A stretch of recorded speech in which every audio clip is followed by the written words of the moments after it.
sabemos do momento que nos cerca. Passamos um triste momento, preocupação, doença e peste, o vírus que voa no vento. Mas também sabemos da nossa garra, nosso povo é valente. Estamos em casa, mas crentes, a peste passará rapidamente.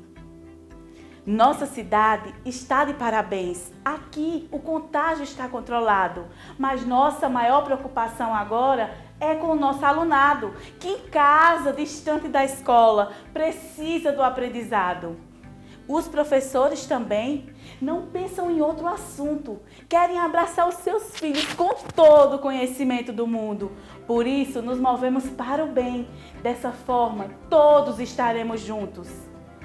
E agora enviaremos as atividades, os roteiros e os comunicados, para que seja resolvido o dilema. Leiam com todo cuidado, para que seja um pouco mais fácil passar por esse problema sem que haja o contágio. Cada um aprendendo de verdade, mas cada um na sua própria casa. Com as propostas organizadas, com as dicas dos professores, nossos alunos seguem crescendo, da aprendizagem são construtores. E logo, logo nos abraçaremos e todos cheios de conhecimento, para frente seguiremos, livres de todas as dores.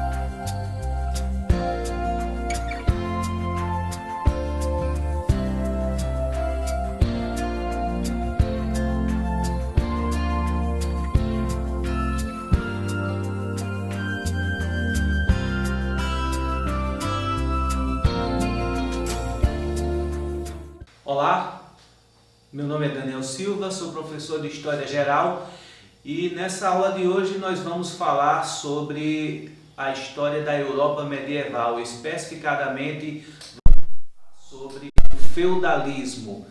O feudalismo, que é um sistema econômico, político e social que está caracterizado, marcado pela presença das pessoas na zona rural, pela produção agrícola de subsistência, por um grande fechamento da sociedade, pela ausência de um Estado maior, ou seja, a formação de uma nação. O feudalismo é o resultado da evolução histórica da Europa, Evolução essa que se deu a partir da crise e queda do Império Romano, lá pelo século V da era cristã. O feudalismo tem diversas características que são peculiares. Apesar de alguns autores encontrarem algumas ideias feudais, algumas marcas feudais no Japão, encontrar também na Rússia ainda no século XX, mas quando a gente fala de feudalismo, a gente fala basicamente da Europa ocidental durante a Idade Média. Vale lembrar que nenhuma transformação histórica se dá por um estalo. As mudanças históricas são consequências das relações que as pessoas vão tecendo. Para entender um pouco do feudalismo, a gente precisa voltar e se situar na crise do Império Romano. O Império Romano, que é visto como um dos mais poderosos de todos os tempos, mas que do século III ao século V da era cristã entrou em decadência por diversos fatores. E aí, esses fatores unidos levaram à formação de um novo sistema. O sistema romano, o sistema do Império Romano, o sistema produtivo, era o escravismo, muito parecido, muito próximo do que acontecia na Grécia Antiga, mas que vai passando por mudanças. E aí o que é que se forma? Se forma um sistema feudal que leva alguns séculos para se consolidar. E aí o seu período de apogeu se dá mais ou menos entre os séculos 9, 10 e 11, quando outro sistema já começa a nascer, que é o sistema capitalista. Nessa primeira tela aqui, nós temos a periodização e o conceito do feudalismo, né? Qual é o período que está em questão? Principalmente os séculos 8 a 12. Mas há um período de formação entre os séculos 3, 4 até o século 8. Pois, como eu disse para vocês, nada acontece por um estalo. Como a gente pode perceber aqui, conceito na primeira linha, né? O feudalismo trata-se de um sistema que foi característico da Europa. Um sistema que tem como base, né, uma política descentralizada, ou seja, havia diversos senhores espalhados pela Europa, uma economia de subsistência rural, praticamente não usava moeda, né? Uma sociedade que não trazia mobilidades, ou seja, o lugar social de cada pessoa era determinado pelo critério de nascimento.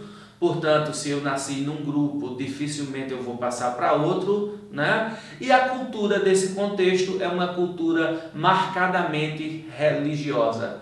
Isso, como eu já disse para vocês, fruto daquilo que veio evoluindo do Império Romano. No segundo ponto aqui, nós temos a base do feudalismo, a base da terra. A terra era fonte de riqueza. Ninguém se imaginava vendendo terra. Por quê? Porque a terra era a base para a produção de tudo, posto que a maioria das pessoas vivia da agricultura e da pecuária para o próprio consumo.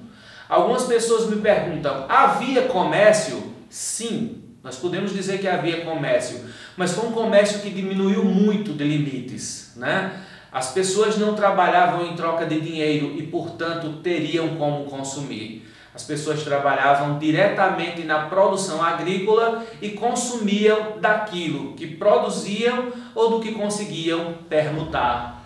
Na terceira linha, nós temos a informação de que o feudalismo veio da decadência do Império Romano e evoluiu até se formar com essas marcas que a gente vai visualizar, né? Apesar de haver regiões com algumas semelhanças, mas quando a gente fala de feudalismo, a gente fala marcadamente de algo que está relacionado à história da Europa e Europa Ocidental, ou seja, as regiões onde hoje são a França e adjacências, a Alemanha e adjacências, o norte da Itália e também uma parte da Inglaterra. Por fim, quando a gente está estudando feudalismo, geralmente a gente estuda no contexto da Idade Média. E a gente sabe, mais ou menos, né, que a Idade Média vai do século V até o século XV. Não é uma data marcada em cartório, não é uma obrigatoriedade, é uma convenção.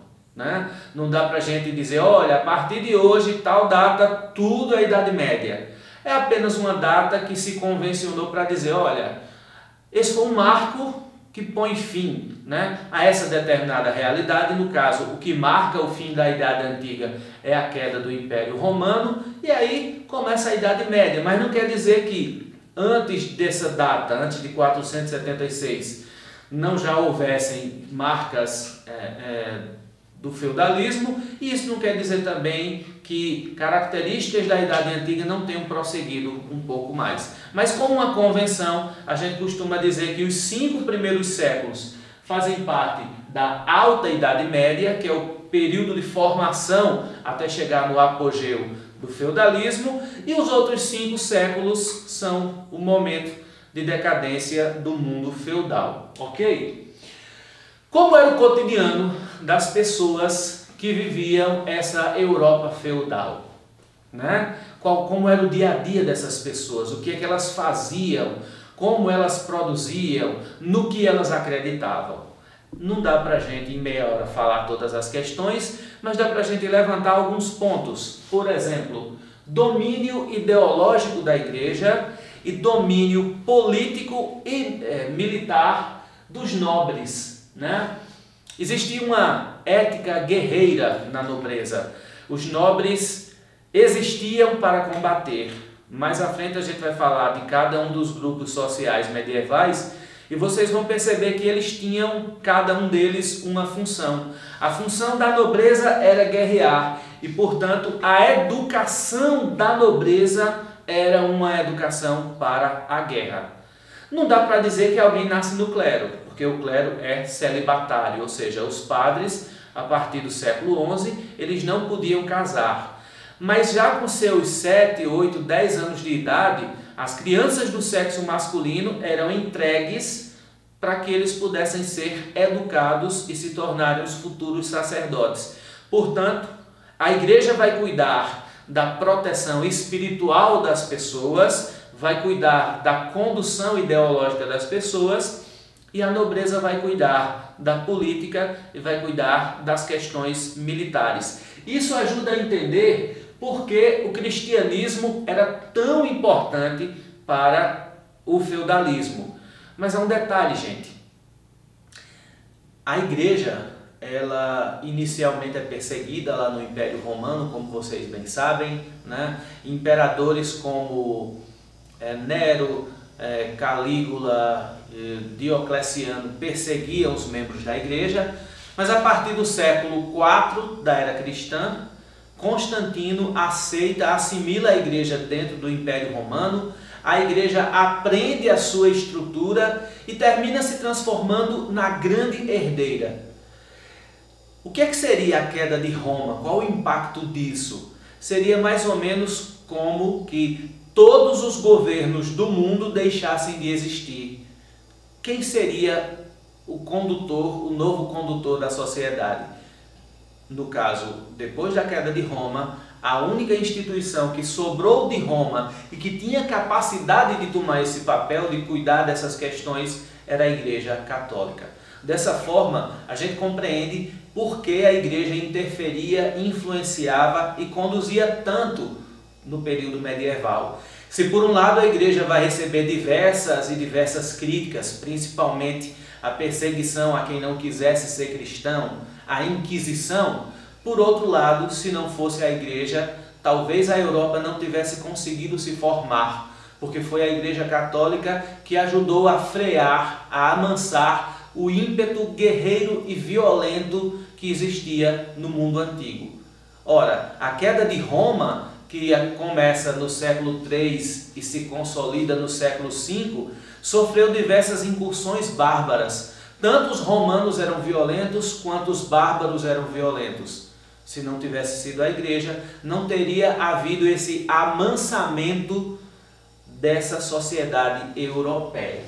Podemos apontar também um outro ponto super significativo. A história romana é uma história de maioria das pessoas vivendo na zona rural, mas a dinâmica da sociedade era a dinâmica urbana, ou seja, não somente Roma, a cidade capital do Império Romano, era importante, como havia diversas outras cidades em cada uma das regiões que eram importantes centros administrativos, mas também importantes centros econômicos e culturais. Com a decadência romana, a sociedade ruraliza-se. São pouquíssimas as cidades que a gente vai encontrar antes do ano 1000 que tinham mais de 10 mil habitantes. A maioria esmagadora tinha entre 2 e 3 mil habitantes. Eram muito mais vilas do que propriamente cidades. Por quê? Porque a maioria das pessoas estava residindo na zona rural, vivendo nos feudos, produzindo nas suas atividades agrícolas e pecuaristas. Um ou outro seria mineiro, extrativista, um ou outro seria comerciante, mas a maioria da sociedade era de trabalhadores camponeses que viviam da agricultura e da pecuária. Temos também, nesse contexto daí, por causa das carências da medicina, praticamente não existiam médicos, na verdade existiam algumas pessoas que tinham alguns conhecimentos, mas eles eram muito parcos, né? A alimentação também era muito precária. Nós hoje comemos bem mais do que as pessoas comiam nessa época. né? Nós comemos não necessariamente de qualidade, e aí qualidade eu estou falando de nutrientes, mas em calorias a gente consome bem mais, e por isso a expectativa de vida era muito pequena. As pessoas viviam aí seus 30, 35 anos. Alguns chegavam a uma idade bem maior do que essa, mas a média estaria ali em seus 30, 35 anos. Altíssimos índices de mortalidade no parto, tanto das mães quanto das crianças, às vezes os dois, e principalmente mortalidade durante a vida por causa de problemas de saúde. Para vocês terem ideia, nas cidades europeias a água era de tão baixa qualidade que as pessoas preferiam beber cerveja. E aqui não está uma brincadeira, está uma realidade. Como a cerveja passava por um processo de fermentação, ela era de maior qualidade para o consumo humano do que a água. Percebem? Um outro ponto que a gente vai colocar aqui é a questão do patriarcalismo, ou seja, da prevalência, da predominância dos homens sobre as mulheres. Vocês podem inclusive olhar nos relatos feitos a partir de textos da Igreja Católica ou de escritores medievais, a mulher era colocada numa situação subalterna, inclusive numa situação extremamente preconceituosa, associando-a à figura do diabo.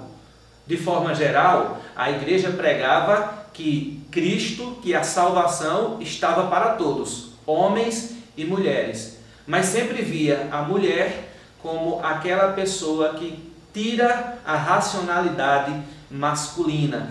E como a Idade Média é um período nos quais as pessoas têm muito mais medo da morte e do inferno do que atualmente, então qualquer semelhança, qualquer associação com a condenação, com a ida ao inferno, deveria ser evitada, né? Nós temos também, no contexto medieval, né, como não havia praticamente estudo científico e os que haviam eram feitos pela igreja, se por um lado a igreja buscava suprimir, condenar, perseguir quem fizesse algo contrário aos seus ensinamentos, por outro, era ela a única com capacidade de fazer algum estudo. Foi a igreja que conseguiu, por exemplo, guardar textos do direito romano, da ciência política romana, da filosofia grega, da literatura grega, né? Foi a igreja que conseguiu fazer algo de científico no contexto medieval. Portanto, de forma geral, já que quem é que compunha a igreja? Algo em torno de 1 a 2% da população. Portanto, o restante, a maioria esmagadora, era de pessoas que não tinham contato com as letras, portanto não iam ter contato com a ciência. A explicação no dia a dia não era natural, era sobrenatural, ou seja, o tempo inteiro as pessoas entendiam que aquilo que estava acontecendo era obra de deuses, demônios, anjos, duendes. Boa parte dessas lendas urbanas que a gente conhece hoje, como lobisomem, vampiro, dentre outros, surge nesse contexto, misturando as crendices populares com a cultura que veio dos chamados povos bárbaros. Havia um grande pessimismo nessa sociedade, havia um grande fatalismo, ou seja, eles sempre imaginavam desgraças, coisas ruins, eles eram milenaristas, o que significa dizer que a cada vez que fosse passar de algum ano 99 para algum 00, tipo de 899 para o ano 900, do ano 999 para o ano 1000, eles sempre imaginavam que o mundo iria se acabar, né? A mentalidade era, portanto, extremamente religiosa, mas extremamente irracional também. Eles não usavam da razão nas suas compreensões, né? Como eu já disse para vocês, a economia feudal estava baseada no feudo. O que era o feudo? A palavra feudo, na sua origem, significa concessão. Um feudo é uma concessão de alguém para um outro alguém. Mas como a maioria das concessões eram em propriedades de terras, passou-se a associar feudo com a propriedade de terra. E neste sentido, o feudo era dividido em algumas partes. Existia o manso senhorial, que era parte do feudo, em que toda a produção caberia ao senhor dono do feudo. Haveria os lotes de terra do manso servil, nos quais os servos recebiam essa parcela para produzir o próprio sustento, e existiam as terras coletivas ou o manso comunal, manso coletivo, onde eles iam pescar, caçar, pegar árvores, colher raízes, enfim, né? Como o feudo, de maneira geral, pertencia ao senhor, e este senhor tinha que se preocupar diariamente com a sua formação militar, já que a função dele era ser guerreiro, quem trabalhava era o servo. O servo tinha uma relação de obrigações para com o seu senhor. Por exemplo, nos 7 dias da semana, o domingo era considerado o primeiro dia. O domingo era o dia do Senhor. A palavra domingo vem de domos, aquele que domina, né? Portanto, esse dia era o dia do, entre aspas, descanso. Quem trabalha na zona rural sabe que todo dia você faz alguma coisa, né? Mas era o dia em que se trabalhava menos, porque era o dia de ir à missa, era o dia de ouvir não somente a palavra de Deus, mas também todos os comunicados. Comunicados falando sobre impostos, comunicados dizendo que o senhor feudal vai casar o filho e todo mundo tem que dar um presente, coisas nesse estilo, né? Vamos imaginar agora segunda, terça e quarta. Uma família de servos vai trabalhar nas terras do Senhor. Eles vão cumprir, portanto, com uma obrigação que a gente chama de corvéia. É um trabalho obrigatório que todo mundo tem que fazer em alguns dias da semana. Digamos que quinta, sexta e sábado, essa mesma família vai trabalhar agora no manso servil, ou seja, nas terras que lhes foram emprestadas, né? O que significa dizer que estes senhores, eles têm direito de obrigar o servo a trabalhar, direito de obrigar o servo a pagar uma parcela da produção, que é o que a gente denomina de talha. Existiam outras obrigações servis também, né? Prosseguindo aqui, do ponto de vista político. Aliás, você sabe o que é política? Geralmente a gente associa política com política partidária. E como aqui no Brasil nós não fomos educados, nós não fomos formados para sermos cidadãos, a gente detesta política, mas política é extremamente importante. E nesse contexto, como é que se dava a política? Como é que se dava a relação do poder? Era o poder do senhor feudal, dono da terra, e da igreja sobre os camponeses. Mas como não havia países, como o que importavam eram os feudos, existiam, portanto, diversos senhores feudais que controlavam cada uma das regiões. O poder era fragmentado, o que significa dizer para vocês que cada senhor determinava as regras que valeriam para a sua sociedade, para a sua comunidade, né? A Europa, portanto, era um mosaico, era como se fosse um quebra-cabeça cheio de feudos, de pequenos reinos, de ducados, de principados. Aqueles que eram mais poderosos eram chamados de suzeranos e tinham diversos senhores que lhes serviam, que lhes eram fiéis, eram chamados vassalos, né? Vale lembrar também que mesmo que existisse alguém com o nome de rei, mas ele só tinha plena autoridade sobre o próprio feudo. Vocês têm aqui uma imagem, né, de um camponês comandando outros camponeses na produção do trigo. Quais eram as principais mercadorias produzidas? Trigo, cevada, centeio, criação de animais de pequeno porte, né?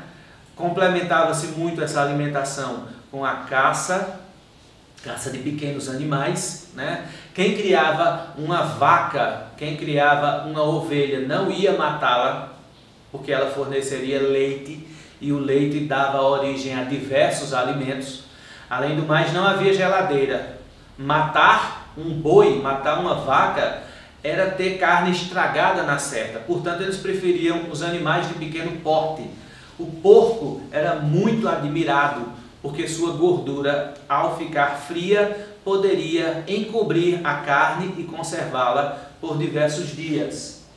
Aqui nós temos o exemplo de um feudo, as partes de um feudo. Nós temos um castelo, nós temos as partes de produção, nós temos um lago, um pequeno rio, onde eles faziam moinho para moer os grãos. É claro que aqui é apenas um desenho, é um exemplo de um feudo, mas para a gente compreender que ele funcionava basicamente com sua estrutura agrícola de sobrevivência, né? Aqui está um pouco da pirâmide social, certo? Lá em cima você tem a figura do rei ou de um grande nobre. Abaixo você vai encontrando membros da nobreza, você vai encontrando membros do clero, e nas camadas mais baixas você vai encontrar os trabalhadores. Há alguns poucos trabalhadores urbanos, como artesãos em ferro, em tecido, em couro, em madeira, em vidro, e basicamente a população que vivia na zona rural, que trabalhava com a agricultura.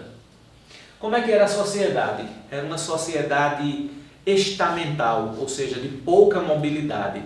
Era uma sociedade também que cada um tinha uma função. Então a função do clero é rezar por todos, é combater os inimigos da alma. A função da nobreza é combater os inimigos do corpo, ou seja, combater, por exemplo, os povos bárbaros.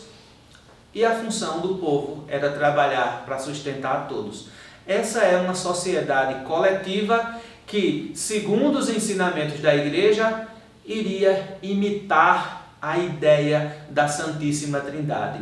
Se Deus é uno e trino, essa sociedade era una, porque era a sociedade cristã, e era trina também, porque uns rezavam, outros combatiam e outros trabalhavam. Está aqui um pouco mais da pirâmide social. Lá em cima você tem a figura do rei, né? Mas o rei era apenas um senhor mais poderoso, mas em cada feudo quem mandava era o respectivo senhor, né? As relações sociais eram relações que poderiam ser horizontais, ou seja, dentro de um mesmo estado, ou então relações hierárquicas. O primeiro estado é o clero, o segundo é a nobreza, o terceiro é o grupo dos trabalhadores, dos camponeses. Para formar a sociedade europeia feudal, nós temos elementos de origem bárbara, germânica e origem romana, né? Quais seriam os elementos germânicos? Comitados, que é a relação de fidelidade. Todo guerreiro tinha como base ser fiel ao seu senhor. Dar a vida pelo Senhor era a maior prova de fidelidade. Mas o Senhor não abandonava, era fiel a ele também. Então existia uma relação de reciprocidade, que era comprovada da seguinte forma: toda vez que o Senhor podia, ele beneficiava os seus vassalos. Toda grande vitória de um senhor era conduzida pela distribuição de terra entre os seus principais guerreiros. De origem romana, nós temos a necessidade das pessoas se tornarem servas, precisarem de proteção dos senhores, e temos também a prática da fixação dos seres humanos à terra em que eles nasciam, é o colonato. Dificilmente alguém que nascia em uma terra iria morar em uma outra terra. Quer dizer, nasceu nesse feudo, vai viver nesse feudo, casar, reproduzir, morrer nesse feudo, e os filhos e netos e bisnetos vão prosseguir nessa mesma linhagem, né? Para a gente começar finalizando aqui, eu queria que vocês agora se ligassem, né? Que vocês se orientassem de que esse contexto feudal é um contexto mais ocidental europeu. A Europa Oriental, ela estava nessa época com o Império Bizantino, ou Império Romano do Oriente. Portanto, pensar o feudalismo, pensar a Idade Média, é pensar, né, uma realidade da Europa Ocidental. E que recebeu a interação, a participação de alguns outros povos, como, por exemplo, a Europa teve contato com os povos bárbaros, a Europa teve contato com os povos muçulmanos, e isso foi ajudando a formar essa cultura europeia que redunda depois na formação das nações que a gente bem conhece. Só para repetir, mentalidade cristã, economia agrícola e pecuarista para o próprio sustento, política fragmentada nas mãos dos senhores e uma sociedade com baixíssima mobilidade. Esse era o feudalismo europeu, que é um dos elementos que fazem parte da Idade Média Europeia. Um abraço a todos.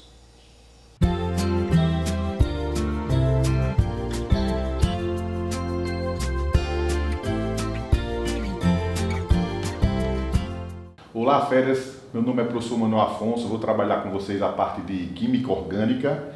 Então vamos começar aí, continue focado aí, não percam o ritmo, beleza? Vamos lá.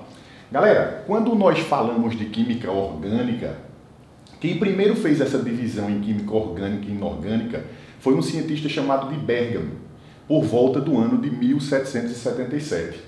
O que foi que Bergamo falou? Ele disse que química orgânica é a parte da química que estuda os compostos dos organismos vivos.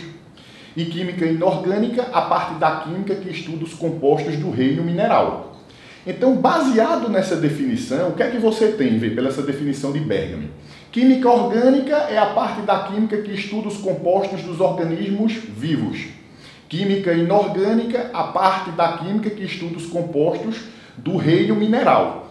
Então, baseado nessa definição de Bergamo, um cientista chamado de Berzelius criou a teoria da força vital, segundo a qual apenas os seres vivos possuíam uma força interior que seria capaz de produzir os compostos orgânicos.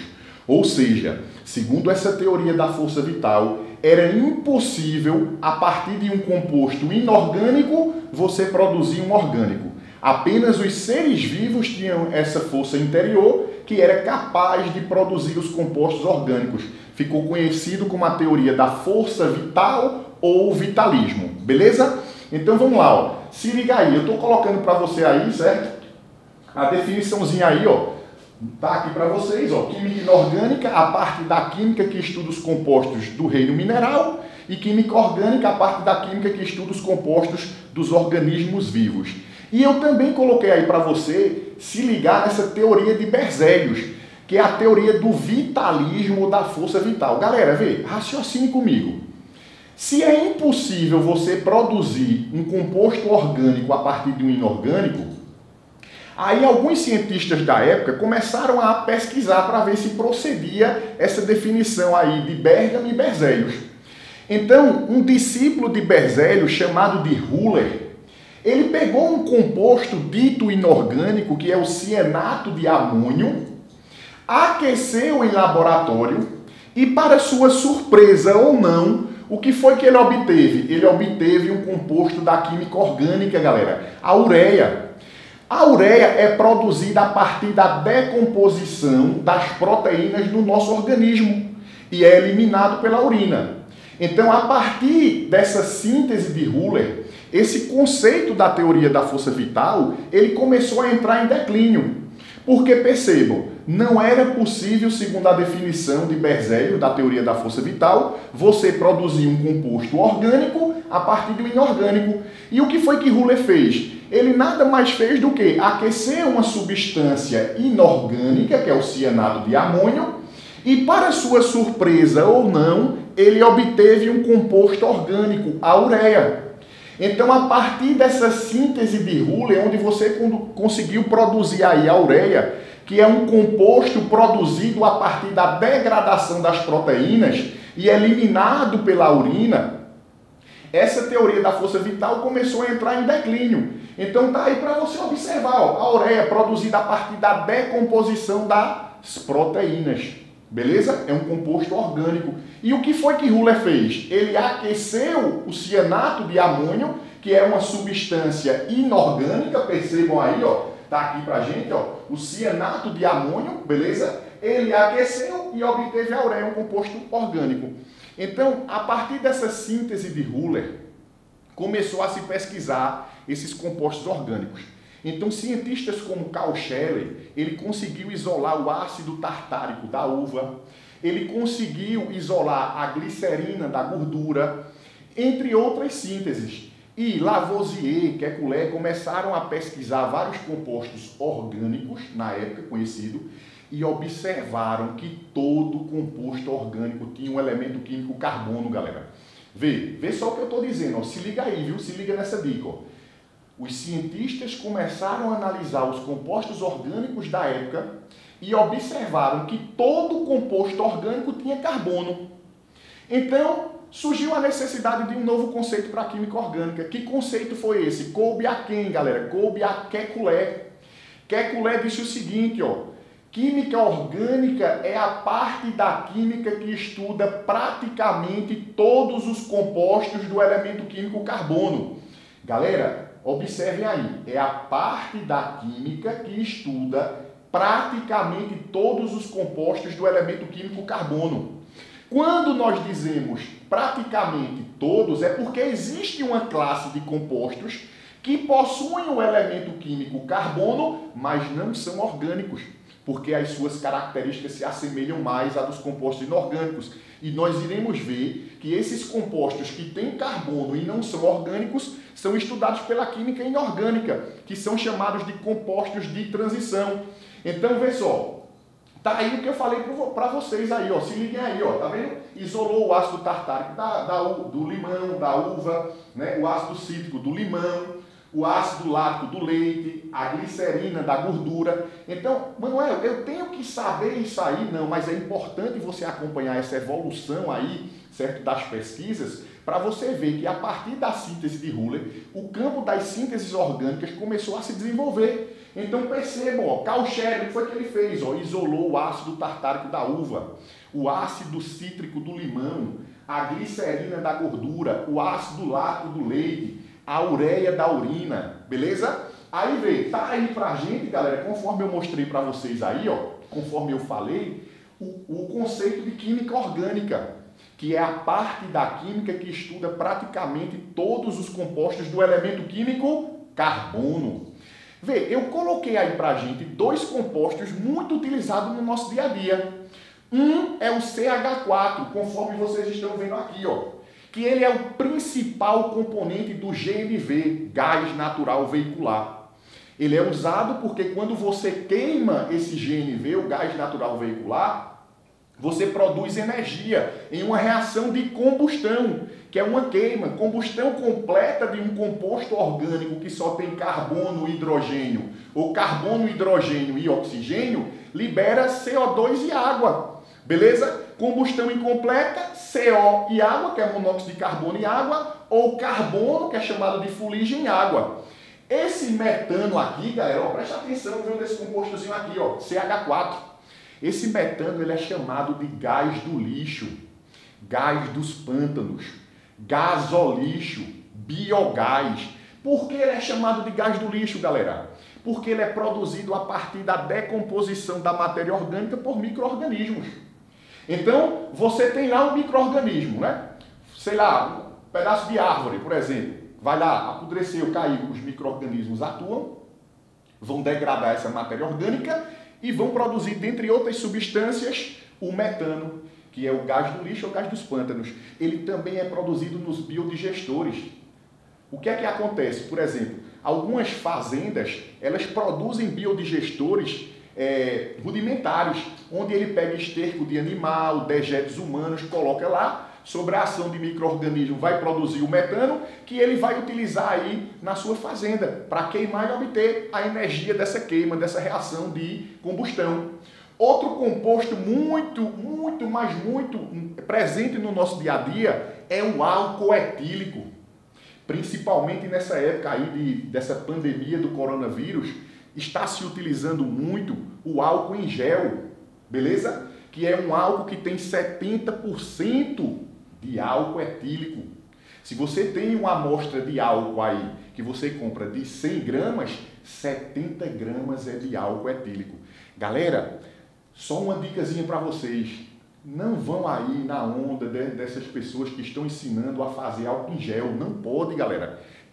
Você tem que saber fazer. O pessoal ensina aí, diz que é misturar gel de ultrassom com álcool. Não pode. Você tem que ter espessantes, tem que ter a quantidade correta. Então é melhor você comprar o álcool em gel realmente, que ele é testado, que a gente sabe que ele tem a eficiência. Por quê? Porque esse álcool em gel, ele destrói a camada de proteção do coronavírus, evitando com que ele possa se ligar à nossa célula, beleza? A função é essa da asepsia, porque ele tem uma semelhança com essa capa que envolve o coronavírus e ele vai destruir ela. Então, consequentemente, o coronavírus não vai poder se ligar na nossa célula, beleza? Então tá aí, ó, álcool etílico é utilizado como asepsia, é utilizado na limpeza, ele é utilizado como combustível, né? Nos automóveis aí, por exemplo. Ok? Ele também está presente nas bebidas alcoólicas e o interessante é que nas bebidas alcoólicas existe a graduação, o teor de álcool, que normalmente pode ser, um exemplo, se você pega aí uma cachaça como um pitu, por exemplo, você vai observar que o teor de álcool é 40 graus GL. Esse 40 graus GL é o percentual em volume. Se você toma 100 ml dessa bebida, 40 ml equivale a álcool, beleza? E percebam que todos esses dois compostos que eu coloquei aí pra gente são compostos que têm carbono, são compostos orgânicos que estão muito presentes no nosso dia a dia, beleza? Então vamos dar prosseguimento aí, ó. Galera, lembra que eu disse que química orgânica é a parte da química que estuda praticamente todos os compostos do elemento carbono. Mas existe uma grande classe, um grande número de compostos que possui o elemento químico carbono, mas não é orgânico. Manuel, como é que eu vou saber isso aí? Porque eu sei que química orgânica é a química do carbono, eu já coloquei na minha cabeça, química orgânica é a química do carbono, beleza.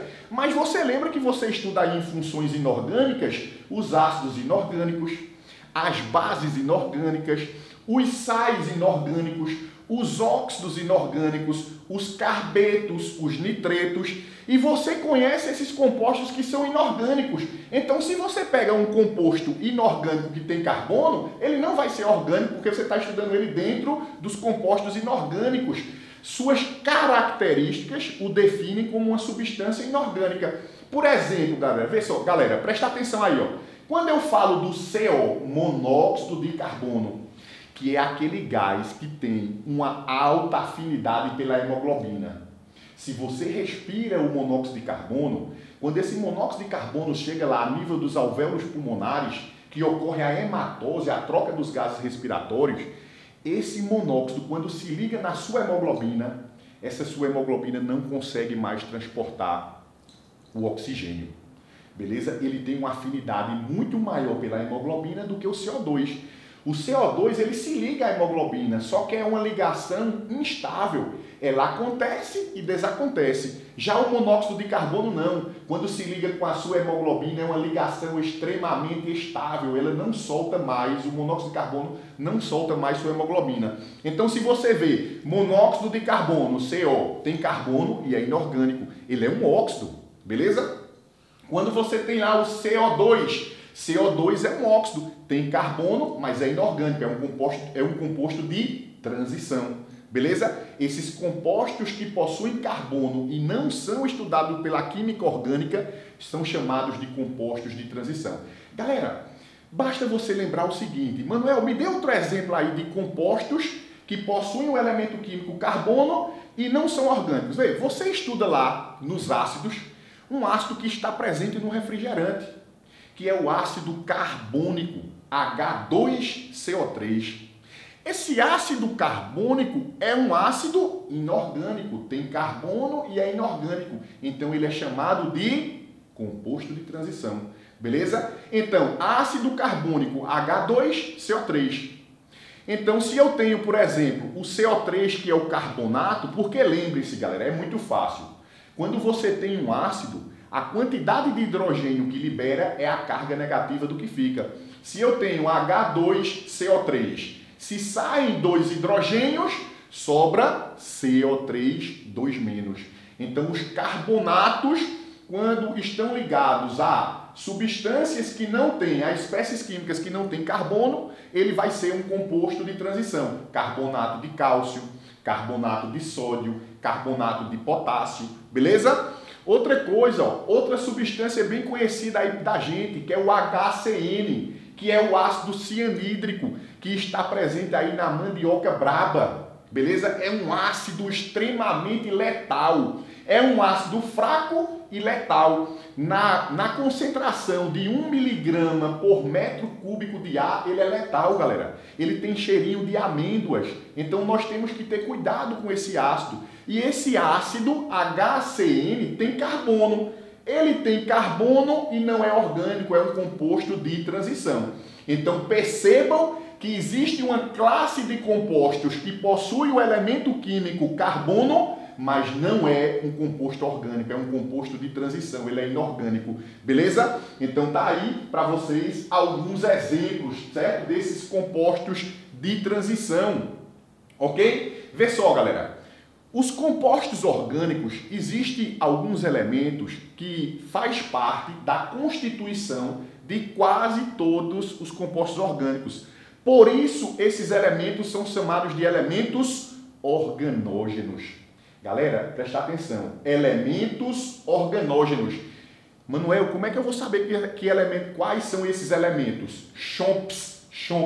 Tá aqui pra gente, ó. Ó, presta atenção comigo, ó. Vamos lá, ó. Carbono, hidrogênio, oxigênio, nitrogênio, fósforo e enxofre. É o chomps. Elementos organógenos. São elementos que fazem parte da constituição de quase todos os compostos orgânicos. Beleza? Galera, vê só. Baseado nisso aí, vamos fazer uma questãozinha. Presta atenção aqui comigo, ó. Vou ler a questão para você, ó. Ruller conseguiu realizar a primeira síntese de substância dita orgânica a partir de uma substância dita inorgânica. A substância obtida por Ruller foi... Galera, vê só. Presta atenção, vamos recapitular o histórico da química orgânica. Galera, quem primeiro dividiu a química em orgânica e inorgânica foi Bergman. Depois Berzelius criou a teoria da força vital ou do vitalismo. E Ruller, que é um discípulo de Berzelius, o que foi que ele fez, galera? Ele pegou uma substância dita inorgânica, cianato de amônio, aqueceu e obteve a ureia, que é um composto orgânico. Qual foi a substância que foi obtida por Ruller? A ureia, galera, tá aí a síntese de Ruller, ó. Presta atenção, cianato de amônio obtendo a ureia. A ureia é produzida a partir da degradação das proteínas no nosso organismo. Tá aí, resposta letra A, de aprovado no Enem. Vamos embora? Ó, outro compostozinho, outra questãozinha aí pra gente, galera. Vê só. Tendo em vista as estruturas do tolueno, clorofórmio e acetonitrila abaixo, podemos classificá-los respectivamente como compostos. Galera, vê, presta atenção aí comigo, ó. Ele quer que você classifique esses compostos em orgânicos ou inorgânicos. Pessoal, tem carbono, não tem? Tem carbono, tem. É o CO? Não. É o CO3? Não. É o CO2? Não, então ele é orgânico. Beleza? Tem carbono? Tem. É o CO? É o CO2? É um carbonato? Não, então ele é orgânico. Tá vendo como é fácil? Ó, esse aqui, ó. Esse aqui muita gente erra, ó, porque tem lá, ó, CN.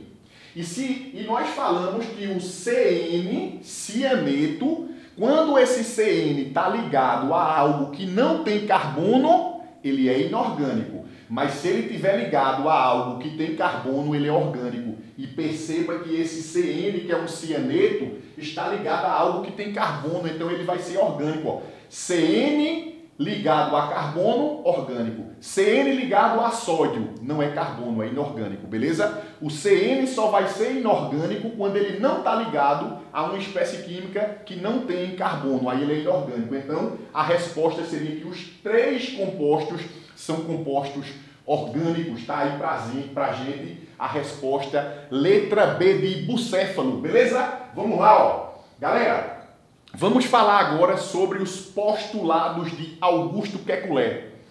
Vê só, química orgânica é a parte da química que estuda praticamente todos os compostos do elemento químico carbono. Então vamos analisar as características do carbono. Ó. O primeiro postulado de Kekulé, observa aí comigo, ó, o carbono é tetravalente. Galera, vê o que eu estou dizendo. Ó. O carbono é tetravalente. Ele é capaz de formar quantas ligações? 4. Ele é capaz de formar 4 ligações, galera. Se ele é tetravalente, 4 ligações. Se eu disser a você que um composto é bivalente, ele faz 2. Se ele é trivalente, faz 3. Então o carbono é tetravalente, ele é capaz de formar 4 ligações químicas. Beleza? Isso é o primeiro postulado de Kekulé. Tá aí 4 elétrons na camada de valência. Mais na frente, em outras aulas, eu vou aprofundar com você mostrando como é que ocorre isso aí na configuração eletrônica do carbono. Beleza? Segundo postulado, galera, de Kekulé. Presta atenção agora, ó. As 4 valências do carbono são equivalentes e coplanares. Galera, eu não quero saber se atualmente esse postulado aqui é verdadeiro ou é falso. Eu estou analisando os postulados de Kekulé. Beleza? Que foram as teorias que ele criou. Percebam que esse postulado diz que as 4 ligações simples do carbono são equivalentes, são iguais e são coplanares, estão no mesmo plano. A gente sabe que hoje isso não é totalmente correto, mas eu estou analisando aqui, como eu falei, os postulados de Kekulé. Então, se cai para você uma questão falando dos postulados de Kekulé, você tem que saber o que foi que cada postulado falou. Então, veja, quando eu digo que essas 4 ligações são equivalentes, o que é que eu quero dizer? Eu peguei um composto aqui, que é o CH3, ligado a um cloro, que é o cloreto de metila, ou clorometano. Se essas ligações não fossem iguais para ele, quando eu mudasse a posição, eu teria compostos diferentes.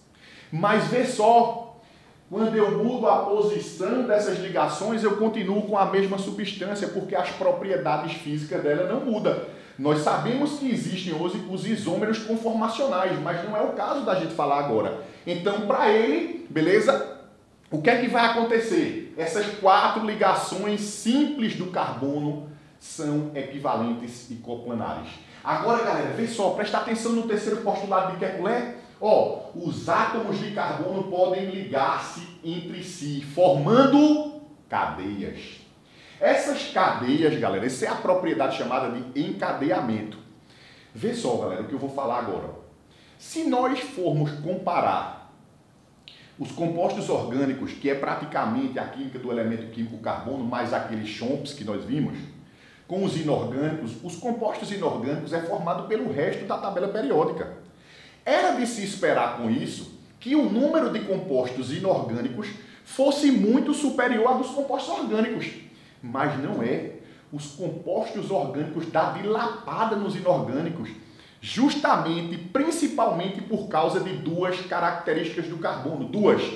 Uma delas é o encadeamento, a capacidade de formar cadeias pequenas, médias, grandes, gigantes, a exemplo das macromoléculas de proteína no nosso organismo, a exemplo dos polímeros, beleza? Então essa propriedade do carbono de formar cadeias pequenas, o carbono pode se ligar a um carbono, pode não se ligar a nenhum carbono, pode ligar a hidrogênio, beleza? Ele pode se ligar a 52 carbonos, a 100, a 200.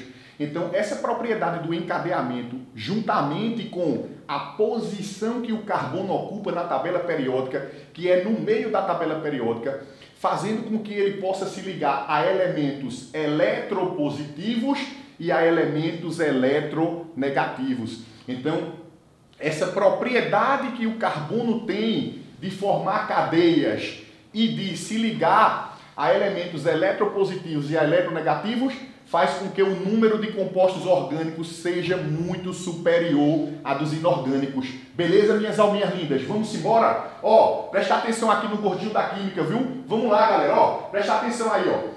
Quando o carbono ele faz 4 ligações simples, ó, 4 ligações simples, Essas ligações simples do carbono, que são ligações covalentes normais, são chamadas de ligações sigmas. Então, não importa a quem o carbono está ligado. Eu não quero saber se ele está ligado a nitrogênio, a flúor, a cloro, não interessa. Se o carbono só tiver ligações simples, todas essas ligações covalentes normais são chamadas de ligações sigma. O carbono está fazendo 4 ligações sigmas. E uma coisa que é muito importante, que vez por outra cai em provas de químicas, inclusive no Enem, toda vez que o carbono, presta atenção aqui comigo, o carbono tem 4 ligações simples. Qual é a hibridização desse carbono? sp3. Qual é o formato espacial que esse carbono vai adquirir? Tetraédrico. Ele é um tetraedro, é uma geometria tetraédrica, beleza? Qual é o ângulo entre as ligações quando o carbono tem 4 ligações simples? 109 graus e 28 minutos ou 109,5 graus, beleza? Tá aqui pra gente, ó, acompanha comigo, ó. Geometria quando o carbono só tem ligações simples. Importa a quem ele está ligado? Não. A geometria é tetraédrica. Ó, a hibridização, que eu já falei, sp3, e o ângulo 109 graus e 28 minutos ou 109,5 graus, beleza? Ó, o carbono ele pode fazer uma dupla e 2 simples. Vê comigo, toda ligação simples é sigma. Manuel, não interessa, presta atenção, se ele só se liga através de uma ligaçãozinha simples, qual é o nome dessa ligação? Sigma, não tem como você errar, ok? Agora, quando ele tem uma dupla, uma das ligações é sigma e a outra ligação é pi, ok? Ó, quando ele tem uma dupla, eu tenho uma pi e uma sigma, tranquilo? Se ele só tem ligações simples, sigma. Se ele tem uma dupla, pi, sigma. Então, quando o carbono ele tem uma dupla e 2 simples, não importa a quem ele está ligado, galera. Qual é a hibridização dele? sp2. Qual é a geometria dele? Triangular ou trigonal plana. E qual é o ângulo entre os ligantes? O ângulo entre esses ligantes aqui, ó, 120 graus. Beleza? Tá aí pra gente, ó, geometria trigonal plana, hibridização sp2 e o ângulo de 120 graus. Tranquilo? Vamos lá. Agora, ó, galera, presta atenção aqui agora, viu? O carbono agora tem uma tripla e uma simples. Uma tripla e uma simples. Eu vou ter pi, sigma, pi e sigma. Beleza? Tá aí, ó. Pi, sigma, pi e uma sigma. Tranquilo? Toda ligação simples é sigma. Quando ele tem duas duplas, pi, sigma. Quando o carbono ele tem uma simples e uma tripla ou duas duplas, a hibridização dele é sp, a geometria é linear e o ângulo é de 180 graus, não importando a quem ele está ligado. Beleza?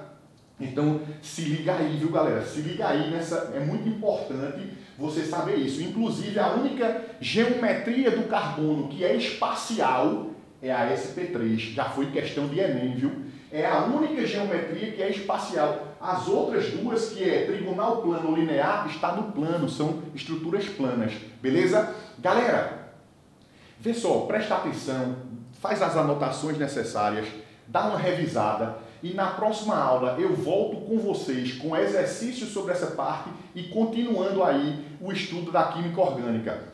Um beijo bem grande no coração de vocês e até a próxima aula.